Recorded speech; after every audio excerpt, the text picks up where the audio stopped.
The 2020s have been a wild decade. Trump is changing the course of American history in front of our eyes. AI is rapidly taking over the world. Social media is unrecognizable from where it was 10 years ago with the rise of TikTok and Instagram Reels. What I keep asking myself as a 21-year-old is, what is my generation's response going to be? What are we feeling, and how is that energy going to materialize culturally?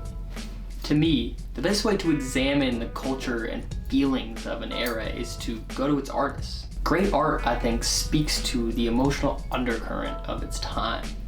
When I think of the past 60 years, I can kind of break the different decades down into artistic movements that define the youth counterculture and energy of that era.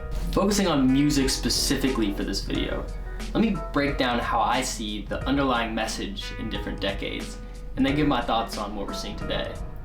Obviously, all of this is subjective and super overgeneralized, but I think it'll be fun, so let's give it a shot.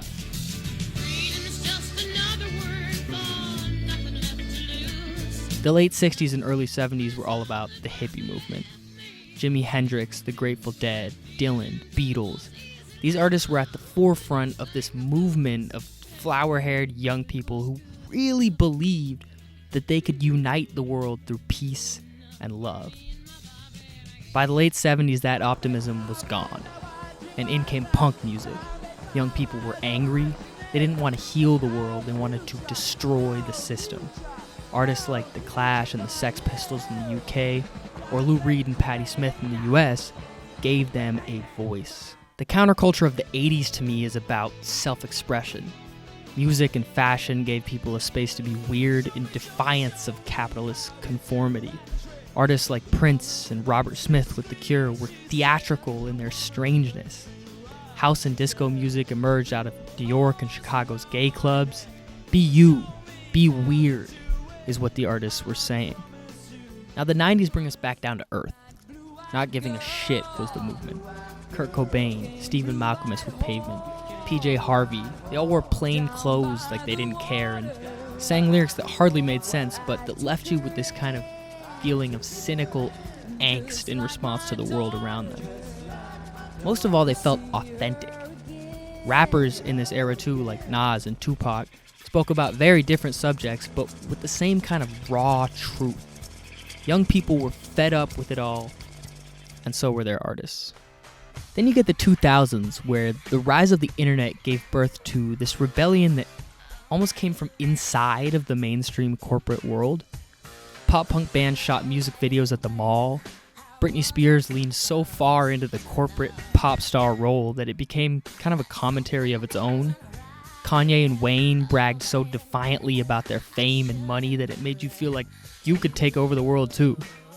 Young people were taking over the media industry and making it fucking fun. The 2010s are harder to define because we're still so close to it. It's the only decade out of all of these that I've spoken on that I actually lived through in an old enough way to appreciate the decade and its music. But the common thread I see is this sense of loneliness and emptiness, almost hidden underneath all of the posturing and hedonism of the internet era. Future, Drake, Youngboy will slip in some of the most depressing lines you've ever heard in between songs about partying or sex. Frank Ocean, Mac Miller, even Kendrick Lamar often seem to be searching desperately for something to believe in or somebody to confide in. The SoundCloud era on its surface was a bunch of depressed teenage kids trying to make sense of a culture that force-fed them drugs, sex, money, and murder in their most hollowed-out forms. The deep confusion that came out in their art, I think, gave a lot of lost kids something to relate to. Finally, we arrive in the 2020s. We're halfway through this decade, and just this past year feels like it could have been an entire decade on its own. It feels like we're being tossed around by the world without a say, and then being forced to watch and laugh at its destruction on a daily basis on our phones. I think we're seeing a rise in music that reflects that. The sheer chaos and confusion of trying to be a human being in the modern world. Let me break down a few musical happenings of the 2020s that I think may come to define it. The two biggest musical movements of this era are hyperpop and rage music. Both of these genres drown the singer or rapper in often obnoxiously abrasive production and auto-tune. If the SoundCloud era was a cry for help, the rage era has embraced the chaos. We can live here together in this distorted, grimy whirlwind of half-conceived emotions, it says. Playboi Carti set the blueprint for this sound on Whole Lotta Red, but at this point it has artists taking it in all types of different directions, twisting and bending their vocals around in boundary-obliterating ways. Hyperpop similarly embraces the confusion, but with a kind of defiant humanity breaking through. It's become maybe the most prominent musical space ever for transgender artists like Jane Remover, Sophie, who passed away in 2021 but was one of the pioneers of this sound, and perhaps most prominently 100 gecs. When they scream about feeling clean like a money machine or being the dumbest girl alive, it somehow rings with life beneath its ironic superficiality. Or when Sophie tells us that her face is the front of shop, and that her shop is the face she fronts, it feels powerfully resilient. Now, I think we have to get to possibly the biggest phenomenon of the 2020s, Charli XCX. She's been described as a hyperpop artist over the years, having been mentored by Sophie early on, but she broke the genre into the mainstream in a new way in 2024 with Brat. A large reason for Brat being labeled a hyperpop album, which has become at this point a very broad term for a lot of sounds, is, I think, because of the album's aesthetic. The green cover, she said herself, is purposely unappealing. It's anti-internet pop perfection. And the whole album is doused in that same level of irony that makes hyperpop so fun and defiant. It also, I think, adds another layer, a layer of vulnerability. It speaks very directly to a shared anxiety of not living up to this impossible fake social media perfection that we've grown up in. Between the tongue-in-cheek party songs, she gets shockingly real in a way that social media just never does.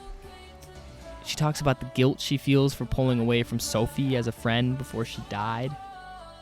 She talks about how unimportant her career feels when she thinks about having a child. This album to me is about finding a way to break through all of the noise with humanity.